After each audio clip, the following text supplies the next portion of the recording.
Hi, good afternoon, everybody. Welcome to another episode of Two Pence Worth.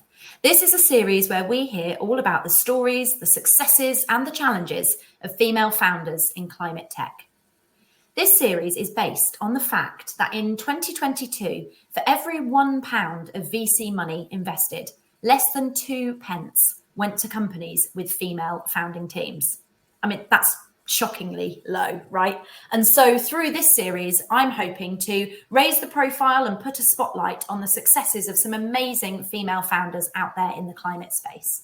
That 2 pence worth that are succeeding against the odds, and to share the resources, the advice, and the tips that they have for other female founders on their journeys. If you've missed any of our previous episodes in this series, we've had some amazing, inspiring, uplifting stories from some amazing women out there in climate. So please go and check those out, either in video form over on my LinkedIn profile or on our YouTube channel, or you can listen to them in podcast audio format on Apple Podcasts and on Spotify. And today we are joined by Jade Cohen, co-founder and chief product officer of Qflow. Jade has spent her career in sustainability and environmental management within engineering, having worked for some huge, really well-renowned engineering consultancies and organisations looking at fascinating issues such as water supply in Africa and lots of other things through sort of construction and consulting engineering. And she founded Qflow in 2018 with her co-founder Brittany Harris, with the aim to reduce waste during construction and in the construction sector. Their digital platform enables construction companies to track materials and waste data in real time to minimise waste through incorrect deliveries and through their logistics and supply chain. As a fully female-founded business in the construction sector, they are definitely in the minority, right? So I'm really fascinated to hear how this experience has been for them. And they're also in that 2 pence of every pound, having successfully closed a Series A raise of 7.2 million in May of this year, which is a huge achievement. So I'm sure there are loads of other founders out there listening that are going to want to hear more about how they got there and the advice that Jade has for others who are on that same journey. So Jade, thank you so much for joining me today. Yeah, no, thanks for having me. My pleasure. So yeah, just to kick off, are you happy to just give us a little bit more info on what Qflow is all about? Talk us through the platform, how it works, who it's for, and what it does. Absolutely. So you described it very well just now as well, actually. But the main principle behind Qflow is that it's a core technology product which is used on live construction sites or sort of office fit out and strip out type sites as well, where it's enabling users on site to actually track all the individual deliveries and material movements, as well as waste movements that are happening during those kind of day-to-day activities. The way that that's done is through a photograph that's taken via the Qflow mobile app of the actual paperwork that's delivered onto site with each vehicle that arrives and offloads certain goods. So this will give all the core information on the contents of those deliveries, so the materials, the products that are being delivered, who they've come from, where they've come from, the quantities, etc.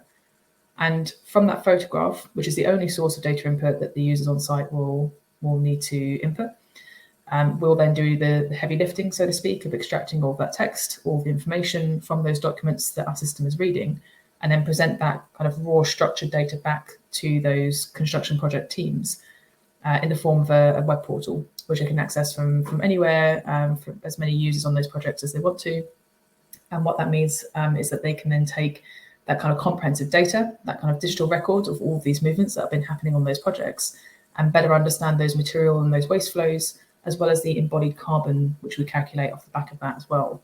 Now, this obviously all goes towards helping them achieve some of their legal compliance or project requirements, and better understanding where those hotspots of carbon are actually coming from when it comes to those kind of scope 3 bulk materials on those sites. That's brilliant. And that's super smart doing that just through a photograph, because like on building sites, they're going to get that delivery. They're going to get literally a sort of paper slip with the delivery and that's it, right? And you're kind of minimizing the need for them to go and input data and, type it all in literally through a photograph. That's it. It's done. It's captured. That's brilliant. Exactly. And I think we have to remember as well that construction is the second most under-digitalized sector out there, apart from hunting, which is the famous statistic that everybody in construction tech loves to throw around. And it's terrible because it's such a fantastic problem-solving sector, but it has a real challenge with, getting access to, clean, structured data and information that it can use to improve itself. And that was one of the reasons we set Qflow up in the way that we did, was we put the technology burden on ourselves and our technology to to extract all this information on behalf of our users. So the only thing they had to worry about was taking that photograph. So the simplicity behind it is really important for any product or technology working in construction as a whole. Yeah, I love that. And also it's a massive win-win for them, because I would imagine with the waste, not only is it a problem from a kind of embodied carbon and environmental perspective, but also it's a massive cost burden for them, right? If they're getting the wrong quantities of things or the wrong product and then having to redeliver. So it's that lovely win-win of actually we're going to save you loads of money and make this more efficient for you. Oh, and also it's a benefit sustainability wise. Yeah, 100%. And it's funny because when we first got started out, we kind of considered ourselves as almost sneaky sustainability, because the core value proposition wasn't you're going to be greener, you're going to be less carbon intensive. And whilst those value streams have definitely gained in traction over the years because of legislation and changing requirements from the customer base, actually one of the key early value adds was just in terms of basic efficiencies and not wasting money. We're in a sector which struggles to make even 1% margins in a lot of cases. And we're wasting 13% of materials coming onto sites which go directly into skips without even ever being used. So, you've got a huge amount of cost savings involved with tracking this process much more efficiently, let alone the gains they're going to get in terms of minimizing waste and ensuring future recovery of materials and contributing to the circular economy. Yeah, amazing. I like that sneaky sustainability. That's a good one. Okay. So talk me through how you founded the business then. Where did you meet Brittany, your co-founder? It was 2018, wasn't it, that the business was founded? So talk me through that journey, where the idea came from and how you got it off the ground. Of course, yeah. So me and Britt met originally sort of prior to when we started Qflow, which was back in 2016. And funnily, we actually met in New York, funnily enough. So it was a kind of... we always think of it as being sort of two Brits abroad, not on holidays in this sense, but actually we were part of a charity that was working towards the United Nations Sustainable Development Goals, the 17 SDGs, if anybody that's familiar with that. And it was a charity program that aimed to bring about 300 individuals from all corners of the world together in New York for a couple of weeks to work on action plans that we could then contribute back in our own kind of home countries, so to speak, around achieving these goals. And both myself and Brittany were part of goal number 6, which was clean water and sanitation. And so we were working with about 20 or so other individuals, all on these different action plans. And it was a fantastic experience, very intense experience for a couple of weeks. And it resulted in us sort of pitching one of the concepts we had for a new charity over in the UN headquarters at the end of that program. And during this time, me and Britt had become quite close anyway. I think naturally there's a lot of cultural overlap, that we're also sort of both working in this sector. I was working on the construction side in sustainable management, and Britt was working in civil engineering and design and structural engineering. And so there's some compatibility there in terms of the way we were looking at the sector and noticing the gap between design and construction in terms of what we think we're going to build and what we build in reality. So we stayed in touch over the years and thought about a few different concepts, and then we eventually sort of submitted an idea initially to the Royal Academy of Engineering in London. And this is for an open innovation competition, one of the Launchpad competitions, if anybody's heard of them previously listening to this. And then we went through the competition. We kind of started piecing together parts of the business model and the general idea as we went along. It wasn't as if we had a fully founded idea to begin with, but we had a core challenge and problem that we wanted to fix around data, and a specific sector that we had experience in that we wanted to fix it for. So we went through this program. We came second place as runners up. And then from that, we actually joined Entrepreneur First, which is a tech accelerator with their initial base in London at the time as part of their cohorts.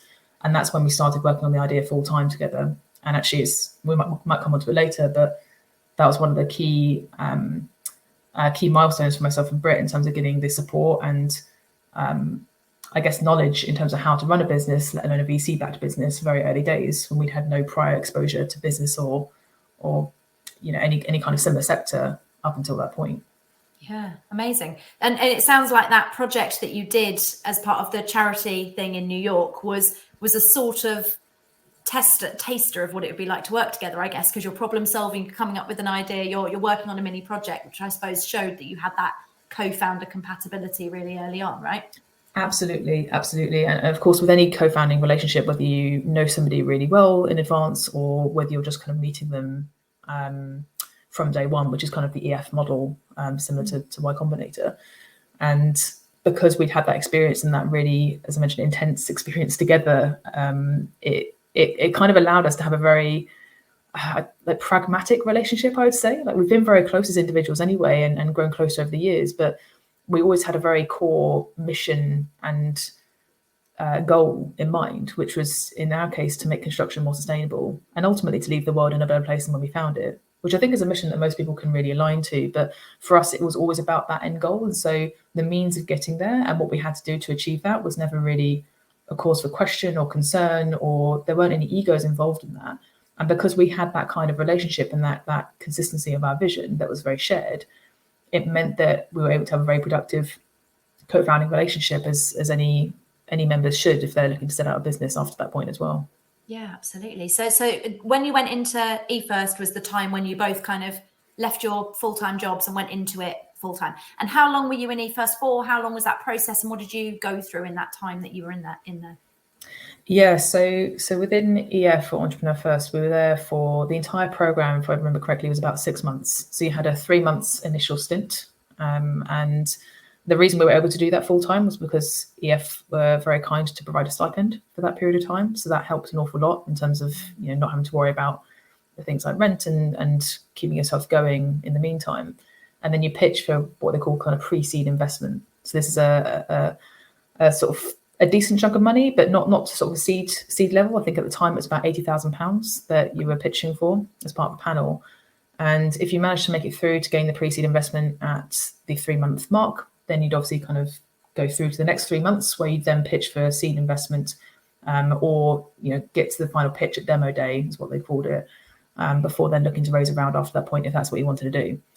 And that's what allowed us, that initial injection of capital is what allowed us to start building out the initial team around us. Bear in mind that despite building an AI-based company, which is what the core technology stack within Qflow is, neither one of myself nor Brittany come from a background in technology or AI specifically. So we needed to make sure that we had capital and the right people around us to help support with this overall vision. Yeah, absolutely. And how much did the idea evolve, adapt, or change throughout that kind of 6 months in eFirst? Did you kind of stick to the core principles the whole way through, or did it kind of pivot drastically during that time? Yeah, I mean, it changed quite a lot. There's a huge amount from day one, from the Royal Academy's time up until EF when the whole concept changed. I mean, originally we were, and actually the name behind Qflow or Qualis Flow, as our trading name was around water quality monitoring and checking for differences and high risk areas of potential contamination. And then it kind of evolved to more holistic environmental monitoring across different sites, which included things like air quality, vibration, noise, as well as waste and materials. But we kind of honed in on tracking specifically waste and material movements because this was one of the core headaches that a lot of teams that we were working with at the time had.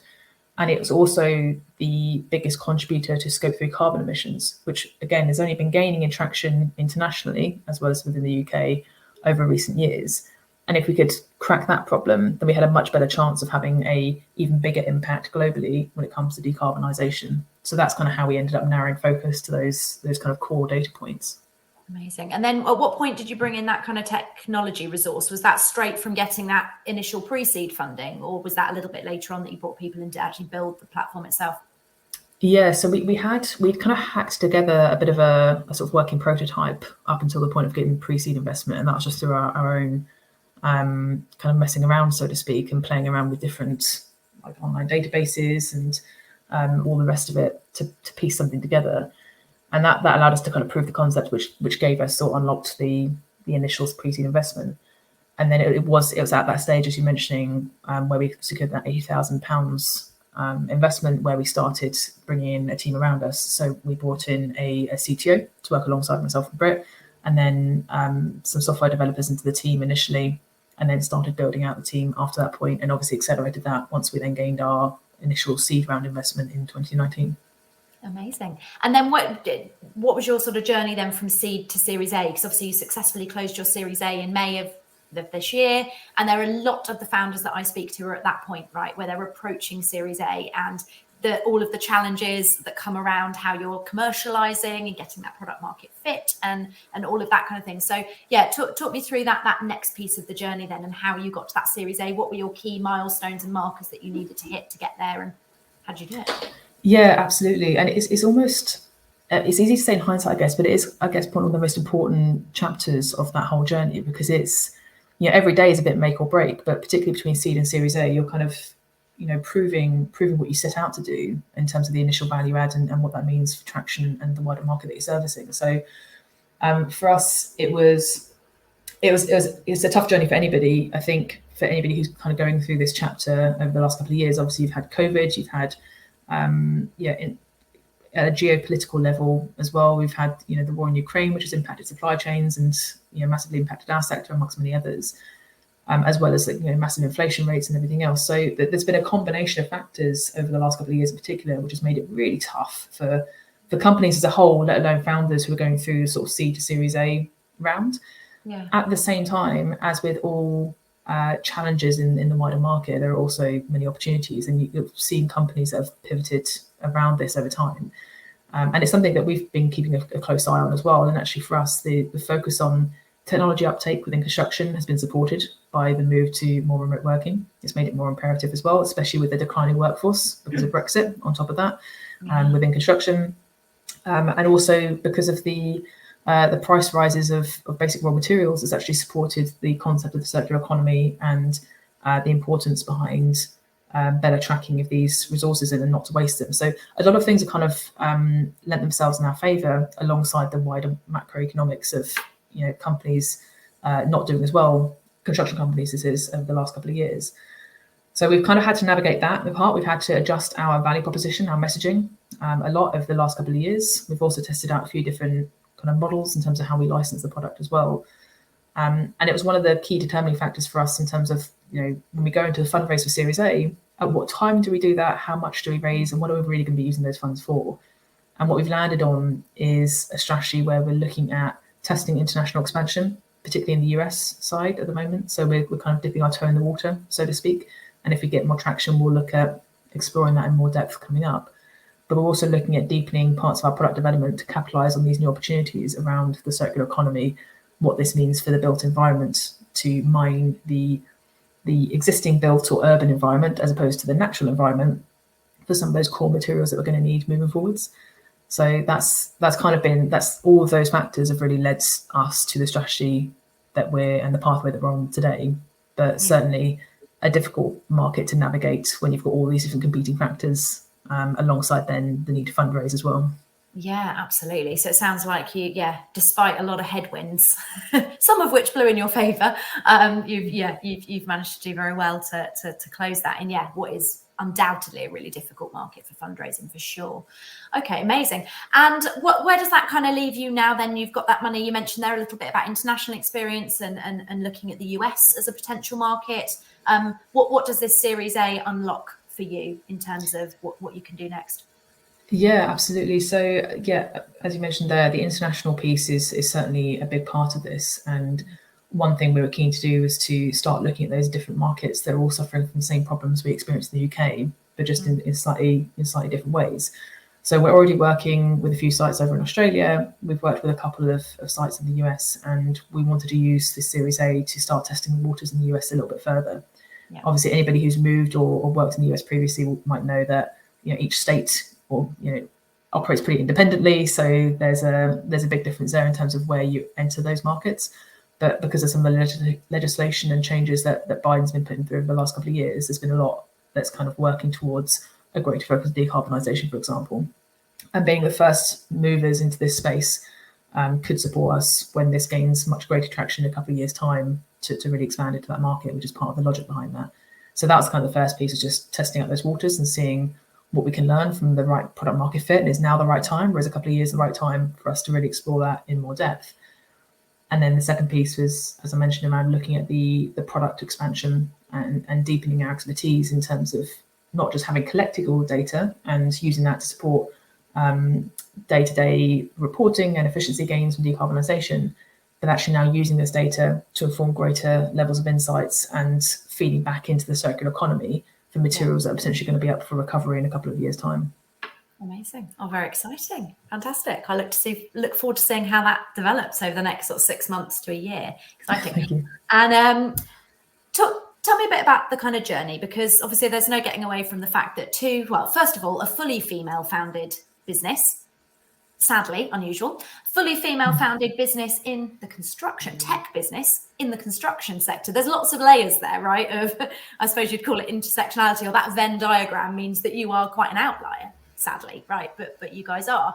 So talk me through what that journey has been like for you. Have you found that, and have you felt that as you've gone through that journey? Do you feel that you've had more challenges or more adversity to overcome, or not? What's sort of your and Britt's experience of that?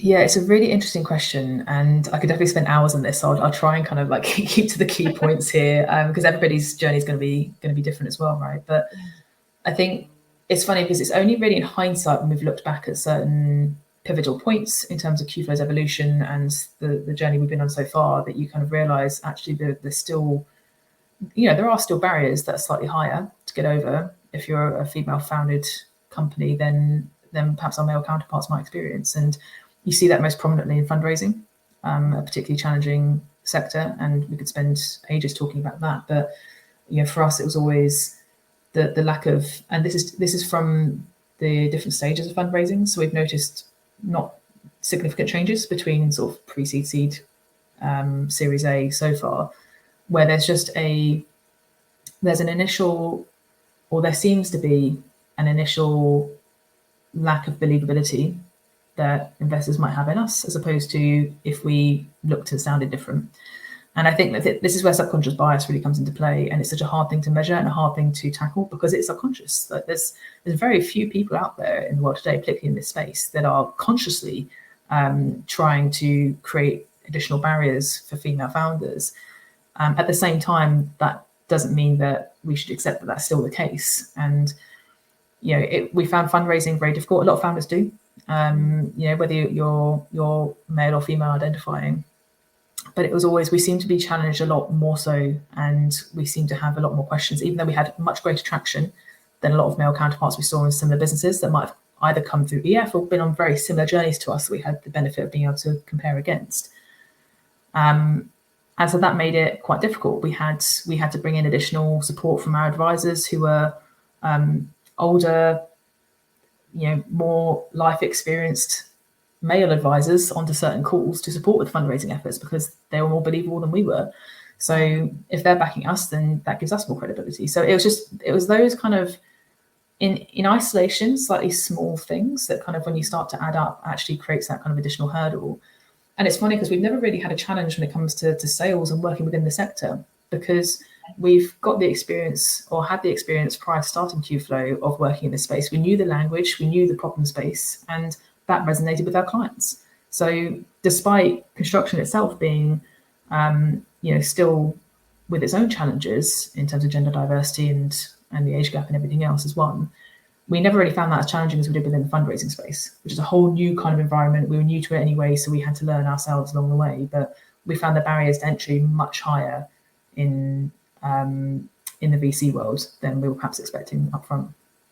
That is so interesting. And the fact that, like you said, it sort of seems like there was a higher level of skepticism, I suppose, that you had to overcome from the outset. Yeah, you have to remember that's normal as well, right? Like I'd be skeptical if I was them, in terms of like being new founders who hadn't done this before. Like that's a really legitimate form of skepticism. But when that starts to be clouded with, does this person look and sound like somebody who's going to be successful? We don't look and sound like Elon Musk or Steve Jobs or other characters these typically see as these stereotypes, and we don't want to embody those people because we operate and lead in a very different kind of way, as do most women as a whole. So it's trying to break down that perception of what is the kind of gold standard of entrepreneurship versus who we are as individuals, and being authentic to that. Yeah, absolutely. And do you think that, obviously the career path that you came through, working in sort of consulting engineering environments, which are very typically male dominated, did you feel in the minority throughout other parts of your career? And do you think your experience within that gave you a sort of inner resilience to then deal with the sort of adversity that you've experienced as a female founder? It's an interesting question, because I haven't really thought about it before, but I guess, thinking about it now, to some degree, yes, I think that would have helped. I think, like you said, it's construction as a whole and engineering are pretty male-dominated sectors. There's a lot of structure and hierarchy, and ways of behaving that you wouldn't necessarily expect in other spaces that maybe gave a little bit of extra resilience. But I think for us, when we talk about resilience, at least between myself and Britt, it's always come back to this core principle of like, why are we doing what we're doing? Like, why are we going through these hurdles? Why are we trying to run this race or whatever else it is? And the reason comes back to that core mission as a business, which was we wanted to leave this world in a better place than when we found it. And I know it sounds cheesy, I know it sounds corny, but that fundamentally has kept us going throughout thick or thin, because whether it's challenges in fundraising, whether it's wanting to secure this sale, which is going to be pivotal as part of a wider strategy or something else, like the ability to be able to have that shared reason why as to why we're doing this together, and to be able to like work through any kind of adversity as part of that, and also having a co-founder as a whole. I think I've full respect for any founders, let alone solo founders in particular, because it's a really tough journey, and if you're going on it by yourself, it's even more difficult, right? So I think it's always been like that core mission and reason as to why we're doing things that has kept us going and has built up the resilience, irrespective of our previous backgrounds, whether they're male dominated or not. Yeah, absolutely. Yeah, just knowing that what you're working on is bigger than you. Yeah, exactly. Yeah, absolutely. Oh, I like that. Thank you. And in terms of advice that you would have for other female founders that are either aspiring and about to start out on their journey, or perhaps are just a little bit behind you at that seed level, what I mean, in terms of that seed to Series A journey, would you have any kind of one or two core bits, first of all, before we go into the quickfire bit? Have you got any core bits of advice for anyone at that point of the journey that are key takeaways? Yeah, I think for one thing I'd say to others is the biggest learning experience I think that I've had over the last couple of years as part of this latter part of the journey is like really understand and own your leadership style, particularly as women, because leadership styles and stereotypes for what a good leader or CEO is or founder will be very different from men. Will be very different for everybody. Everybody's their own individual person, but the sorts of things that we get told and have expectations on in terms of the way we lead and how aggressive we are, or what aggressive even means as a woman compared to a man, is very different. And it took both myself and Britt, to a certain extent, actually, a while to really understand and identify what our leadership style is, but also then own it. So lean into the advantages that women typically have, and see as things like empathy, for example. And actually, that is a huge skill, a massive advantage to use in the right way, and should not be underestimated, which it typically is in other forms of leadership. So actually, lean into that part of your superpower and know how to leverage that, because that is going to be your edge. And I think it's being able to differentiate who you are and what your own authentic leadership style is, and the real benefits and advantages to that, as opposed to the stereotype that you might see in other places, is going to serve you well as a founder, but also I think in general day-to-day life as well. Yeah, that's great. Thank you. And we always round out these episodes by giving some kind of quick fire recommendations, right, for other founders out there. So the first one being, what people-based resource would you say helped you most on your journey? So that could be a network, an organization, a community, but what people-based resource would you recommend others seek out and have a look at? Yeah, that's a good question. So for us, it might not be applicable to some listeners who are later in the journey, but if you're starting out, then Entrepreneur First was a massively helpful resource for us to get started. More recently, in our sector in particular, UK Green Building Council has been a great networking community of other founders, but also the wider membership of corporates in the built environment as well. So those are two fantastic ones. And then anybody involved in sort of geospatial data, like look at Geovation, which is from the Ordnance Survey in the UK. They're a fantastic network of individuals as well. Amazing. So that's Entrepreneur First, UK Green Building Council, and Geovation. Yeah. Amazing, Thank you. And then what media-based resource would you recommend? So that could be a book, a podcast, a TED Talk, anything media-based. Yeah, so I've actually got it right here. So if anybody who's listening, it's a book called Multipliers. I can't really see it on the screen actually, but it's by Liz Wiseman, and it's a book on leadership in particular. So a lot of our senior leadership team are reading this book at the moment, and it's talking about this idea of being a multiplier or being a diminisher in terms of leading teams, and what that means for yourself as an individual, but also the team of leaders that you're also leading. So I highly recommend to anybody who's got a team of, I'd say, at least sort of 10 people plus, but for anybody really, it's a really interesting book that I'd highly recommend. So it's called Multipliers, which is the title of the book. Fascinating. Thank you. And it's that sort of about how you can make people better versions of themselves. It's about that kind of growth mindset, scaling and growing thing. Absolutely, yeah. It's about how do you get the most out of people around you and have the multiplier effect, as opposed to have people around you. You know, most people day to day, it's kind of built with this principle that in a sort of a day-to-day job, you know, people are usually utilized at 60 to 70% max. And actually the best people or the best leaders around those individuals or those teams can get 110%, which sounds impossible. But the idea is that actually people will be able to stretch themselves and have greater fulfillment in what they're doing day to day if you're surrounded by a multiplier as opposed to a diminisher. So it's quite interesting. Yeah, this podcast is really growing my reading list. I bet. Josephine Bromley recommended me, the personal MBA, and I'm really enjoying that as well. So yeah, nice. Thank you. And then the final question is which business role model do you most look up to? And it could be somebody in climate, it could be somebody just generally in the business or commercial world. But yeah, who do you look up to? Yeah, it's a really good question, that, and I'm going to sort of divide the answer just based on some recent experiences that we've been having. It might be a bit of a biased answer, but actually my co-founder Britt is somebody I personally look up to an awful lot. Obviously we've gone on this journey together, but it's Britt is a perfect example of a multiplier around her that I think most people would resonate with alongside myself. But there's another woman who we've been coming into contact with more recently, not in the climate space in particular, but Adelina Chalmers is her name. She's goes by the name the Geek Whisperer, which I love, and she's worked with a lot of technology leads and CTOs, and she's been a massive support for us in lots of ways across the business and with certain individuals in the team as well. So anybody who wants some support in that area from a technology based perspective, she's a fantastic person to connect with.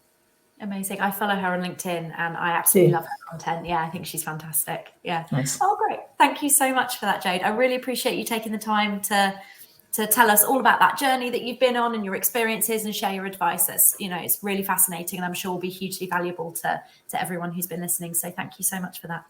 No, thank you for having me. Appreciate it. And thanks to everybody for listening. Thank you for sticking with us through this series so far. We've had some amazing episodes and there are more coming. So we've got, I think, another 3 episodes coming over the next couple of weeks. So watch this space, come back and join us. But for now, thank you to Jade and have a great afternoon, everybody. Bye.